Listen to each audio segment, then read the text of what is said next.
அடிக்கப்பட்ட வண்ணமான ஆட்டுக்குட்டியானவர் நிற்க கண்டேன் என்று யோவான் தன்னுடைய வெளிப்படுத்திய 5ஆம் அதிகாரத்திலே குறிப்பிடுகிறார். இயேசு ஏதோ மாம்சத்தில் வந்த பிற்பாடு, ஏனென்றால் பரலோகத்தில் செய்யப்படுகிறவைகள் பூமியிலேயும் செய்யப்பட வேண்டும். பரலோகத்தில் அவர் பலி செலுத்தப்பட்டபடி பூமியிலேயும் செலுத்தப்பட வேண்டும். காலம் நிறைவேறின பொழுது அவர் அந்த பலியை நிறைவேற்றுகிறார். அப்போ இயேசு கிறிஸ்து பூமியிலே சிலுவையிலே அடிக்கப்பட்டது உண்மையானால் பரலோகத்திலே சிலுவை இருந்ததா என்ற ஒரு கேள்வி கூடவே எழும்பும். இருந்தது என்றுதான் சொல்ல வேண்டும். அந்த தேவனுடைய ஆச்சரிப்பு கூடத்தின் அமைப்பை பாருங்கள். மகா பரிசுத்த ஸ்தலம், அதற்கு கீழே பரிசுத்த ஸ்தலம், அதற்கு கீழே சுத்திகரிக்கும் தண்ணீர் தொட்டி, பலிபீடம், பலிக்கொம்பு, வாசல். இந்த வாசலில் இருந்து உடன்படிக்கை பெட்டிக்கு ஒரு கோட்டை, நேர்கோட்டை போட்டு குத்துவிளக்கில் இருந்து சமூக தப்பம் வரைக்கும் ஒரு கோட்டை போடுவோமானால் ஒரு சிலுவையின் அடையாளத்தை அந்த ஆசரிப்பு கூடாரத்தில் பார்க்கலாம். இன்றைக்கும் இந்து கோயிலை போய் பார்த்தீங்களானால் அந்த மூலஸ்தானத்துக்கும் வாசலுக்கும் நெடுக ஒரு கோடு போட்டு பிரசாதம் வச்சிருக்கிற இடத்துக்கும் குத்துவிளக்கு வச்சிருக்கிற இடத்துக்கும் கோடு போட்டு அந்த சிலுவை அங்கே இருக்கு. அப்போ இந்த அடையாளத்தை நாம் எதற்காக சொல்ல வேண்டும்? அந்த சிலுவை அங்கே இருந்தது. மனக்கண்களை போட்டு பாருங்கள். இயேசு கிறிஸ்து இந்த ஆச்சரிப்பு கூடாரத்தில் எப்படி காட்டப்படுகிறார்? உடன்படிக்கை பெட்டி என்று வாசிக்கிறோம். இந்த உடன்படிக்கை பெட்டிக்குள்ளே காய்ந்து போன கோல் இருந்தது. எப்படி இருந்தது? தளிர்த்து இருந்தது. அதாவது மரித்த இயேசு உயிரோடு இன்றைக்கும் இருக்கிறார் என்பதை அன்றைக்கே அதன் மூலமாக அறிகின்றோம். மன்னா, அவர் நமது உணவு. நானே ஜீவ அப்பம் என்று சொன்னார். அவர் இன்றைக்கு அப்பமாக இருக்கிறார். அவர் கற்பனைகளிலே, அந்த கற்பனைகள் இருந்ததென்றால் அவர்தான் வார்த்தை. இன்றைக்கும் அவர் வார்த்தையாக இருக்கிறார். இந்த உடன்படிக்கை என்று சொல்லும்போது தேவனுக்கும் மனிதனுக்கும் உடன்படிக்கை செய்து வைத்தவர் கர்த்தராகிய இயேசு கிறிஸ்து. அந்த உடன்படிக்கை பெட்டி இயேசுவை குறிக்கிறது. அதற்கு கீழே பொன்னால் செய்யப்பட்ட தூப கலசம் இன்றைக்கும் வாக்கு கடங்காத பெருமூச்சுகளால் நமக்காக பிதாவினிடத்திலே தூபம் போடுகிறவர் கர்த்தராகிய இயேசு கிறிஸ்து. அந்த தூப கலசமும் இயேசுவை குறிக்கிறது. ஒரு பக்கம் குத்து விளக்கு இருக்கிறது. நான் உலகத்திற்கு ஒளியாயிருக்கிறேன் என்று சொன்னவர் அந்த குத்து விளக்கும் இயேசு கிறிஸ்து தான். சமூகத்து அப்பம் வைக்கிற மேஜை, நானே ஜீவ அப்பம் என்று சொன்னவரும் அந்த இயேசு கிறிஸ்து தான். நாம் சுத்திகரிக்கும்படி அவர் தண்ணீராய், தண்ணி வசனம் என்ற தண்ணீரால் சுத்திகரிக்கப்பட வேண்டும். அந்த வசனம் அந்த கர்த்தராகிய இயேசு கிறிஸ்து தான். பலிபீடத்தை நமக்கு பலியானவரும் கர்த்தராகிய இயேசு கிறிஸ்து தான். பலிக்கொம்பிலே பலிமிருகம் கட்டப்பட வேண்டும் என்று 118ஆம் சங்கீதம் 27ஆம் வசனத்தில் சொல்லப்பட்டிருப்பது போல பலிக்கொம்பாகிய சிலுவை மரத்திலே கட்டப்பட்டவரும் அந்த கர்த்தராகிய இயேசு கிறிஸ்து தான். நானே உலகத்தின் வாசல் என்று சொன்னவரும் அந்த கர்த்தராகிய இயேசு கிறிஸ்து தான். ஆகவே ஆசரிப்பு கூடாரம் முழுவதிலும் இயேசுவே காணப்பட்டுக் கொண்டிருக்கிறார். இந்த ஆச்சரிப்பு கூடாரத்திலே தேவனாகிய கர்த்தர் எழுந்தடி இருக்கிறார். அந்த ஆச்சரிப்பு கூடாரம் பிற்காலத்திலே தேவ ஆலயமாக மாறியது, கட்டடமாக மாறியது. இந்த கட்டடத்தை குறித்து அவர்கள் மிகுந்த பெருமை பாராட்டினார்கள். அப்பொழுது சபை கிடையாது, தேவாலய தொழுகை இருந்தது, ஆசரிப்பு கூடாரத்திலே ஆராதனை இருந்தது. ஆனால் சபை என்பது அக்காலத்திலே இல்லை. புதிய ஏற்பாட்டு காலத்திலே கர்த்தராகிய இயேசு கிறிஸ்து 12 சீஷர்களை ஏற்படுத்திவிட்ட பிற்பாடு ஒரு நாள் தன்னுடைய சீஷர்களை பார்த்து ஒரு கேள்வி கேட்டார். ஊர்ல என்ன பத்தி என்ன சொல்லிக்கிறாங்க? பேதுரு முன்னால வந்தார். அவர் எப்போதும் துரு துருன்னு முன்னால வந்து பேசுவார். அதான் பே துரு என்று பேர் வச்சாங்களோ என்னமோ தெரியல. எதுக்கெடுத்தாலும் முன்னுக்கு வந்துடுவார். எல்லாருக்கும் முன்னால் அவர் தான் ரெப்ரசன்டேட்டிவ். அவர் சொன்னாரு, நீ ஜீவனுள்ள தேவனுடைய குமாரனாகிய கிறிஸ்து. மற்றவங்க எல்லாம் எரமியா வந்துட்டாரு, தீர்க்கதரிசி வந்துட்டாரு, செத்து போன யோவான் ஸ்நானன் உயிர் பெற்று வந்துட்டாருன்னா சொன்னாங்க. நீங்கள் என்ன சொல்லுகிறீர்கள்? நீர் ஜீவனுள்ள தேவனாகிய குமாரனுடைய கிறிஸ்து. நீங்கள் தேவனுடைய குமாரனாகிய கிறிஸ்து. இயேசுவை அவர்கள் தீர்க்கதரிசியாக பார்க்கவில்லை, ஒரு மகானாக பார்க்கவில்லை, அவர் அவதாரமாக பார்க்கவில்லை. பாவத்தை மன்னிக்க அபிஷேகம் பண்ணப்பட்ட ஒரே ஒருத்தர் இவர்தான் என்று அவர்கள் கண்டார்கள். அதை கேட்ட இயேசு சந்தோஷப்பட்டு ஆவிலே களிகூர்ந்து சொன்னார், இப்படிப்பட்ட கற்களின் மீது என் சபையை கட்டுவேன். பேதுரு நிருபத்திலே அதை விளக்கி சொல்கிறார். 1 பேதுரு 2ஆம் அதிகாரம் 4ஆம் 5ஆம் வசனத்தை படித்து பார்ப்பீர்களானால், ஜீவனுள்ள கல்லாகிய அவரிடத்தில் சேர்ந்தவராகிய நீங்களும் ஜீவனுள்ள கற்களை போல கல் கற்கள் என்பதை பிரித்து சொல்லுகிறார். பத்ரா பத்ரோஸ் என்று கல்லுக்கு பேரு. பேதுரு என்பது அந்த பத்ரா என்பதிலிருந்து வந்தது. பத்ரா பன்மை, பத்ரோஸ் ஒருமை. ஜீவுள்ள கல்லாகி அவரிடத்தில் சேர்ந்தவளாக நீங்களும் ஜீவுள்ள கற்களைப் போல, ஆண்டவர் என்ன சொன்னார்? நீங்கள் கற்களாயிருக்கிறீர்கள். இந்த கல்லின் மீது, மூளைக்கல்லாகிய தன்னை குறித்து சொல்லுகிறார், இந்த கல்லின் மீது என் சபையை கட்டுவேன்.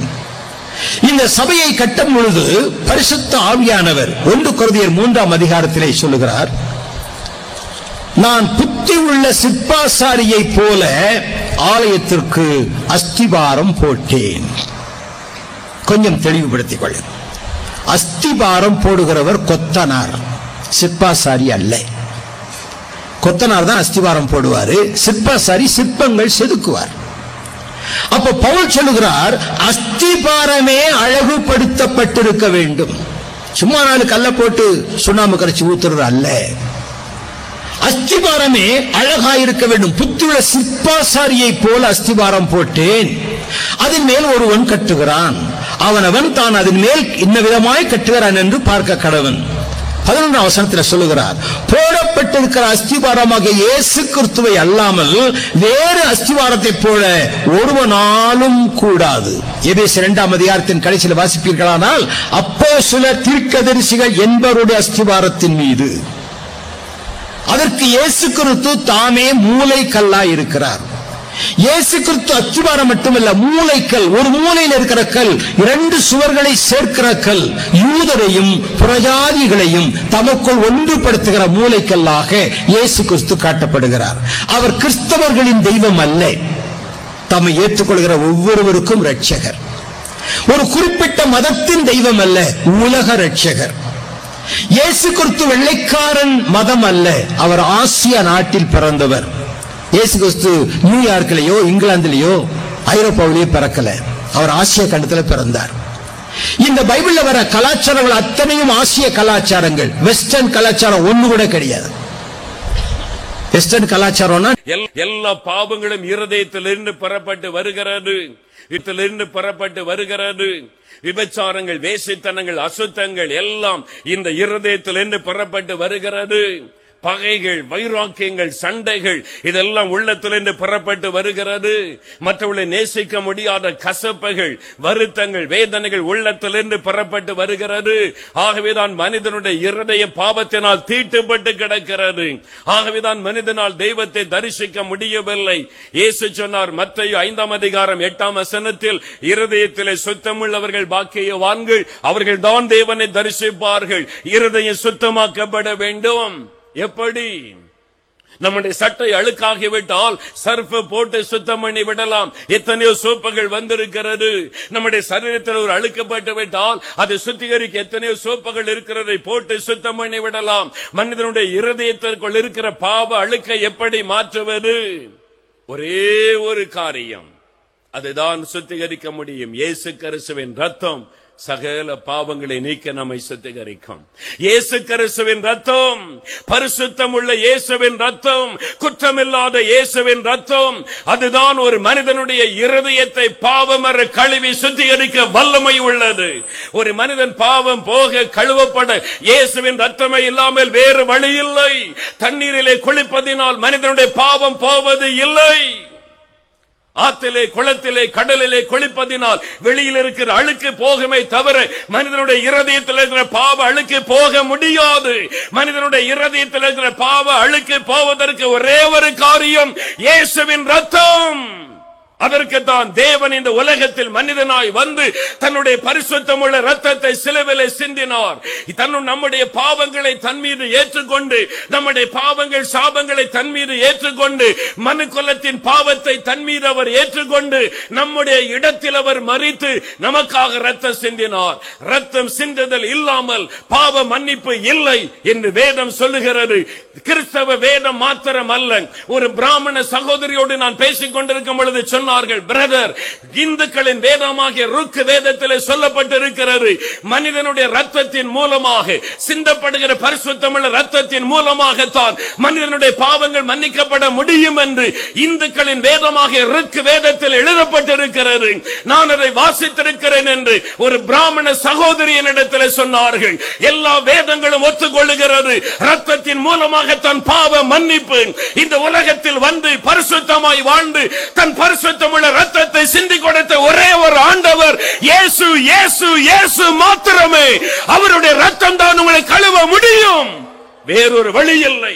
ஆட்டினுடைய ரத்தம் மனிதனுடைய பாவத்தை போக்க முடியாது, கோழியின் ரத்தம் மனிதனுடைய பாவத்தை போக்க முடியாது, மாட்டினுடைய ரத்தம் மனிதனுடைய பாவத்தை போக்க முடியாது.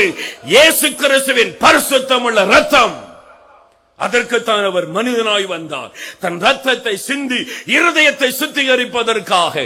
No other way. இயேசு கிறிஸ்துவின் ரத்தம் மாத்திரமே ஒரு மனிதனுடைய இருதயத்தை கழுவும். இயேசுவை ஏற்றுக்கொள்வது என்பது மதம் மாறுவது அல்ல. அநேகர் அறியாமையினால் நினைக்கிறார்கள் மதம் மாறுவதல்ல. இயேசுவை ஏற்றுக்கொள்வது என்பது பாவ மன்னிப்பை பெறுவது, தேவனுடைய பிள்ளையாய் மாறுவது, தேவனோடு ஐக்கியப்படுவது, பரலோகத்தின் பிள்ளைகளாக மாறுகிற அனுபவம். It is an experience with the Almighty God. வெறும் மதம் மாறுவது அல்ல. ஒரு மதத்தினாலும் மனுக்குலத்திற்கு ஒரு பிரயோஜனமும் இல்லை, கிறிஸ்தவ மதத்தினாலும் ஒரு பிரயோஜனமும் இல்லை. இயேசு, இயேசு, இயேசு என்ற இரட்சகர், அவர் மூலமாகத்தான் மன்னிப்பு, பாவத்திலிருந்து விடுதலை.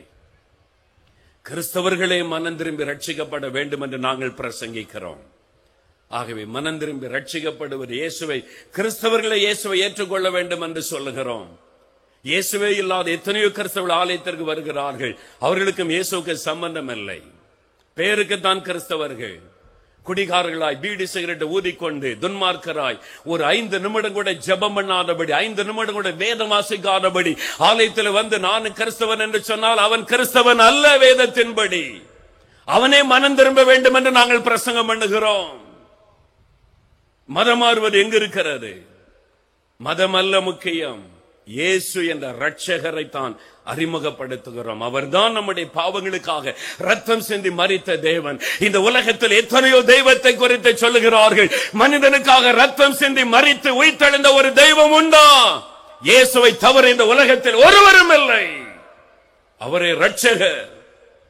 அவர்தான் மனிதனுக்கு பாவ மன்னிப்பை கொடுக்க முடியும், பாவத்திலிருந்து விடுதலை கொடுக்க முடியும். ஒரு பிராமண சகோதரி என்று சொன்னார்கள், நான் வேதத்தை வாசித்து அல்ல, இந்துக்களின் வேதகமாகிய ருக்கு வேதத்தை வாசித்துதான் இயேசு மெய்யான ஆண்டவர் என்று அறிந்து கொண்டு, அவர்தான் நம் பாவத்துக்காக ரத்த சிந்தின தெய்வம் என்று அறிந்து கொண்டு இயேசுவை நான் ஏற்றுக்கொண்டேன் என்று சாட்சி சொன்னார்கள். இயேசு கிறிஸ்துவின் ரத்தம். கிறிஸ்தவனே, இந்த ரத்தத்தினால் நீ கழுவப்பட்ட அனுபவம் எனக்கு உண்டா? கர்த்தராகிய இயேசுவின் உயிர்த்தெழுதலை குறித்து அப்போஸ்தலர்கள் மிகுந்த பலமாய் சாட்சி கொடுத்தார்கள். அவர்கள் எல்லார் மேலும் பூரண கிருபை உண்டாயிற்று. அவர்கள் மிகுந்த பலமாய் எதை குறித்து சாட்சி கொடுத்தார்கள்? உயிர்த்தெழுதலை குறித்து. ஆண்டவர் எனக்கு வீடு கொடுத்தார் என்று பலமாய் சாட்சி கொடுக்கவில்லை. என் நோயை சுகமாக்கினார் என்று பலமாய் சாட்சி கொடுக்கவில்லை. அவர்கள் சாட்சி எல்லாம் இயேசு உயிர்த்தெழுந்தார். உயிர்த்தெழுந்த இயேசு உலகத்திலே எந்த விதமான மார்க்கத்திலும் இல்லாத ஒரே ஒரு சத்தியம் உயிர்த்தெழுதல். ஜோதி ராமலிங்கடிகள் என்று ஒருவர் இருந்தார். 19ஆம் நூற்றாண்டு ஒரு பக்தர். அவருடைய கவிதை ஒரு நாள் படித்தேன். செத்தாரை மீட்டும் இங்கே எழுப்பிடல் வேண்டும், திருச்சபையில் அவர்களை சேர்த்திடல் வேண்டும், இது எத்தால் முடியும் எனில் எம்மவரே, அருட்பெரும் ஜோதி அவரால் முடியும் என்று சொன்னார். செத்தவர்களை மீண்டும் எழுப்புகின்ற ஒரு செயலை குறித்து போதிக்கிற ஒரே ஒரு மார்க்கம் கர்த்தராகிய இயேசு கிறிஸ்துவின் மார்க்கம். வேற எந்த மதத்திலும் செத்தவர்களை பற்றி ஒரு தெளிவு இல்லைங்க. பார்த்திருக்கீங்களா? சில வீடுகள்ல, சாதாரணமா இந்துக்கள் வீட்டுல யாராவது செத்து போயிட்டா, ஐயோ போயிட்டியே போயிட்டியே, எங்க போனாங்கன்னு அவங்களுக்கே தெரியாது, அதனால கதறுவாங்க, தேடுவாங்க, எங்க போயிட்டே, போயிட்டியே போயிட்டியே போயிட்டியே. அதுக்கப்புறம் திருப்பி அவங்களுக்கு ஒரு நாள் குறிச்சு திதி இன்னொன்று வைப்பாங்க. அவங்க சாப்பாடு பணம் அதெல்லாம் வச்சு பூஜை செஞ்சு இரவு பகலா பூஜை, ஒரு ஹோல் நைட்டு பூஜை செய்து அந்த பூஜை நடத்தின எல்லா குருமார்களும்